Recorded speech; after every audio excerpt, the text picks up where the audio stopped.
इतना बड़ा gap doctor विवेक गुप्ता, क्योंकि आप ये लॉजिस्टिक्स भी समझते हैं हॉस्पिटल प्रबंधन के, मैं ये जानना चाहता हूं इतना बड़ा गैप हो सकता है कि एस्टिमेशन में और जो वाकई जरूरत है कि एक जगह 1140 मीट्रिक टन कहा जा रहा हो चाहिए और दूसरी जगह 300 के अंदर अंदर सिमट रहा हो मामला।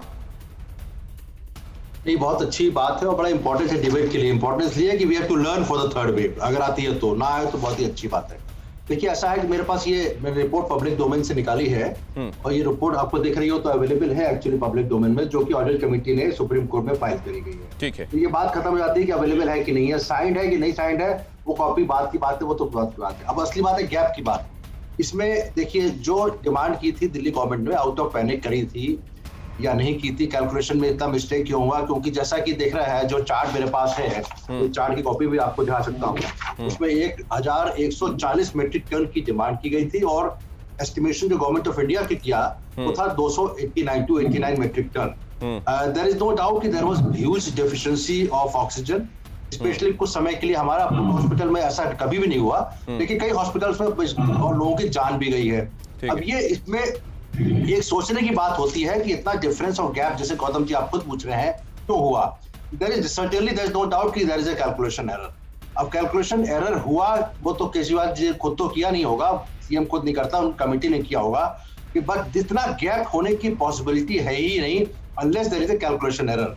अब इस तरह की अफरा तफरी मची हुई थी और महामारी में जिस समय पेशेंट्स की डेथ हो रही थी, पेशेंट्स जा नहीं पा रहे थे, बेड्स अवेलेबल नहीं थे, तो ये ऑल्दो ये कह सकते हैं कि आपने सर ये बहुत इंपॉर्टेंट एंगल आप निकाल कर आए हैं डॉक्टर विवेक। आपने ये जो बात कही है कि ये कैलकुलेशन का मिस्टेक लग रहा है, क्योंकि इतना बड़ा अंतर नहीं हो सकता है। डॉक्टर गुप्ता मैं आपका इशारा देख रहा हूं, मैं आऊंगा आपके पास, लेकिन ये जो कहा जा रहा है कि रिपोर्ट मिली नहीं, शाजिया इल्मी भी कह रही है रिपोर्ट दे दी गई, दिल्ली को सर्व हो गई, ये बात अभी देखिए ये भी दिखाया जा रहा है, इधर डॉक्टर साहब भी दिखा रहे हैं, मेरे पास भी ये रिपोर्ट मौजूद है और ये भी कहा जा रहा है कि Delhi government was served with the oxygen audit report 3 days back, और उसमें एक ये ईमेल आईडी भी दिखाया जा रहा है जिसमें g.narayan01@gmail.com उसको हाईलाइट भी किया गया है और ये दिखाया जा रहा है कि 22 जून 2021 की डेडलाइन है। मैं इस पर जरा बात करूंगा आतिशी आपसे, लेकिन जरा ये देख लीजिए ये ऑडिट रिपोर्ट क्या है जिसका हवाला दिया जा रहा है, किस किसने तैयार किया। और जब ये कहा जा रहा है कि कैलकुलेशन मिस्टेक हो सकती है, जैसे डॉक्टर विवेक या डॉक्टर अरुण, इन लोगों का सालों का तजुर्बा है, इनमें से एक ही आपको ये बता सकता है कि एक्चुअली इसके आसपास आपको चाहिए होगा, इतना बड़ा गैप नहीं आ सकता।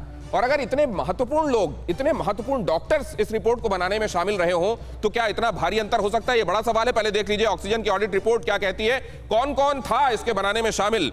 भूपेंद्र एस भल्ला प्रमुख सचिव हैं गृह दिल्ली सरकार, ये इसमें शामिल थे।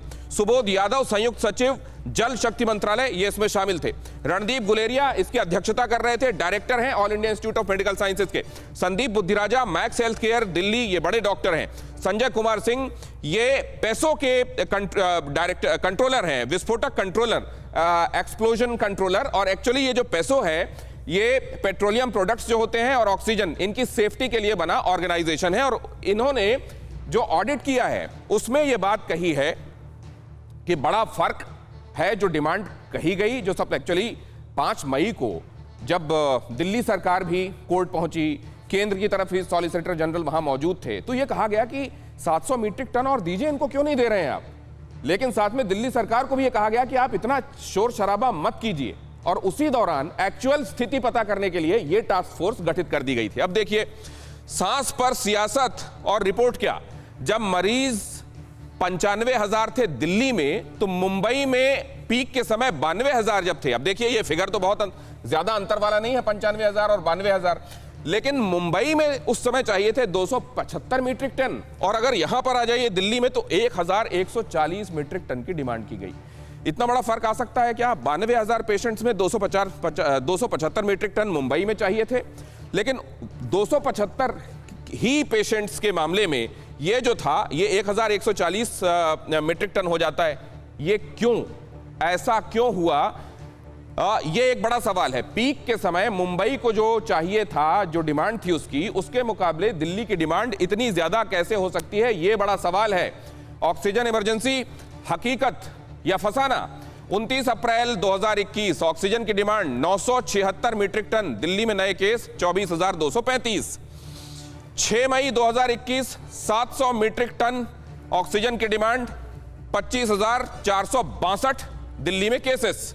13 मई 2021 582 मीट्रिक टन ऑक्सीजन की डिमांड और 10,489। अब देखिए जरा ये फिगर्स देखिए, 976 मीट्रिक टन कब, जब 24,235 केस, 700 मीट्रिक टन कब, 25,462 मतलब केसेस ज्यादा, और 582 मीट्रिक टन कब, जब 10,489 मतलब ये फिगर्स कम से कम जो उस समय के केसेस हैं उसके संदर्भ में कुछ इसमें कनेक्शन तो दिखाई देना चाहिए। या ऐसा भी हो सकता है, डॉक्टर से जानेंगे कि फिगर्स के हिसाब से मत जाइए, हर पेशेंट की ऑक्सीजन की जो जरूरत होती है वो वेरी करती है, और इस वजह से एन मरीजों के फिगर्स के हिसाब से अगर आप डिमांड देखेंगे तो हो सकता है ये आपको बरगलाने वाले भी हो। फिक्र आपकी, सोमवार से शुक्रवार रात 9 बजे सिर्फ TV9 भारतवर्ष पर।